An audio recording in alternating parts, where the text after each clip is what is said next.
नमस्कार। आप सभी का एक बार फिर से हार्दिक स्वागत है संकल्प के डिजिटल ऑनलाइन प्लेटफॉर्म पर। साथियों, 13 और 14 सितंबर को कांस्टेबल की भर्ती का आयोजन होना है। हालांकि कांस्टेबल की जो भर्ती जब से आई है तब से विद्यार्थियों के लिए एक चुनौती बनी हुई है, चाहे वो विस्तृत सिलेबस को लेकर हो, चाहे अब सेंटर्स को लेकर हो। 13-14 सितंबर को आपका राजस्थान पुलिस कांस्टेबल की भर्ती का एग्ज़ाम होना है और उसके सेंटर आपको अलॉट कर दिए हैं। उनके जो एग्ज़ाम सिटी होगी वो आपको जारी कर दी है। आज 11 सितंबर को 4 बजे तक आपके एडमिट कार्ड भी रिलीज़ हो जाएंगे।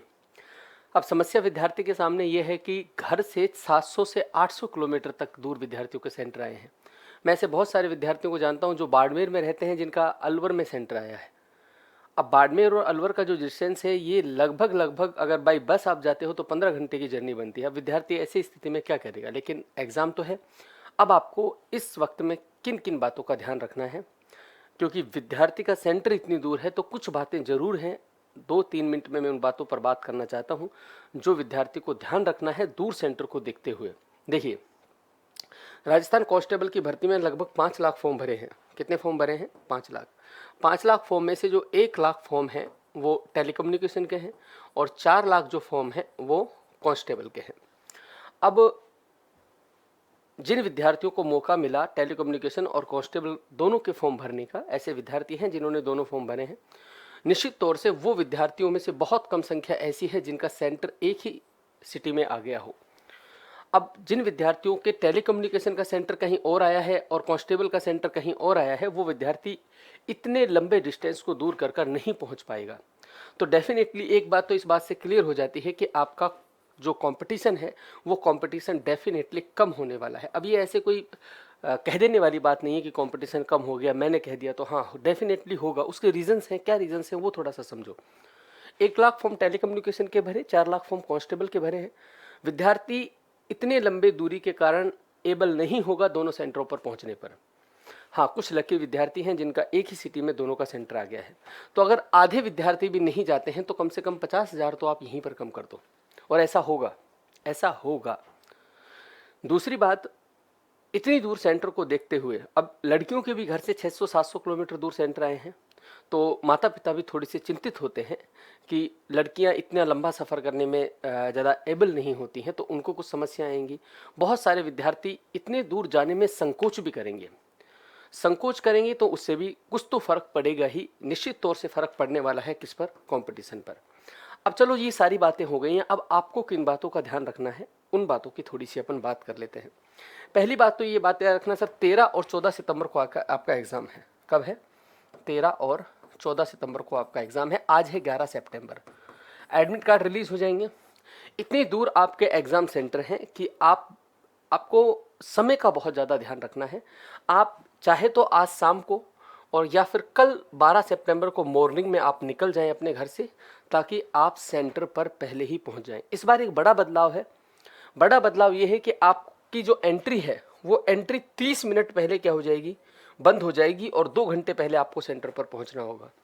यानी 30 मिनट पहले आपकी एंट्री बंद हो जाएगी। आप अगर निश्चित समय पर नहीं पहुंच पाए, अब आपके लिए एक दूसरे शहर में जाना, बहुत सारे विद्यार्थी ऐसे हैं जहां उनका सेंटर आया है, उन्होंने उस सिटी को ही नहीं देखा है, तो वहां जाना, वहां जाकर सेंटर को ढूंढना, इसमें समय लगता है। विद्यार्थी लाखों की संख्या में एग्जाम देने जाएंगे तो थोड़ा सा ट्रैफिक प्रॉब्लम डेफिनेटली रहने वाली है। तो अगर आप आज शाम तक निकल जाते हैं और कल मिनिमम भाई अगर आप 600 किलोमीटर का सफ़र तय करते हैं तो आपको 12 घंटे की जर्नी करनी पड़ेगी। अगर 12 घंटे की जर्नी करके आज शाम को निकल जाते हैं और कल शाम को पहुंच जाते हैं तो आपको एक आराम करने का 10-12 घंटे का समय मिल जाएगा। जाकर सबसे पहले अपना सेंटर चेक करें कि सेंटर कहाँ है। सबसे पहली बात ध्यान रखनी है। दूसरी बात, कुछ विशेष बातें बोर्ड ने इसमें बताई हैं। ये 8 तारीख को उन्होंने एक विज्ञप्ति रिलीज़ की थी, उसमें 3-4 बातें बताई हैं कि 2 घंटे पहले आपको पहुंचना है, रंगीन पेपर ले जाना, रंगीन फ़ोटो ले जाना है, पारदर्शी ट्रांसपेरेंट पेन लेके जाने हैं, आपका जो ड्रेस कोड है नीले काले रंग का पेन लेके जाना है। ड्रेस कोड में आपको कुछ बातें बताई हैं कि क्या क्या आपको पहन के जाना है। हाफ बाजू शर्ट वगैरह पहन के जानी है। पर्स, मोबाइल, कोई भी इलेक्ट्रॉनिक सामान आपको लेकर नहीं जाना है।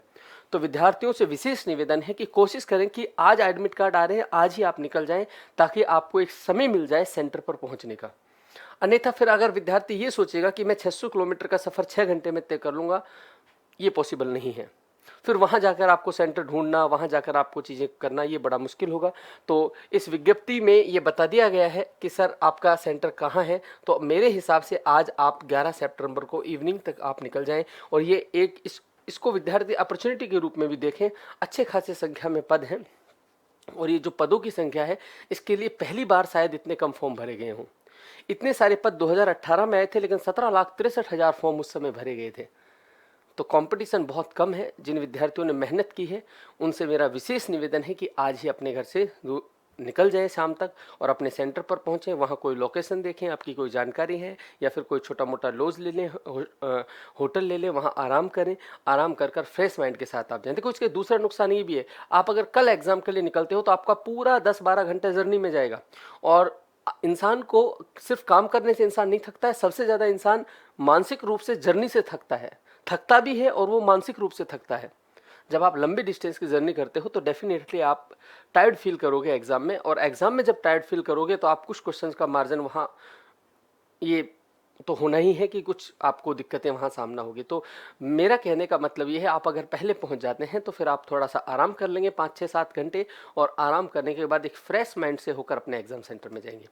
उम्मीद करता हूँ कि आप के उज्जवल भविष्य की कामना करते हुए आप समय से निकल जाएंगे, और इस भर्ती में आपको कामयाबी मिलेगी। नमस्कार, जय हिंद, जय भारत।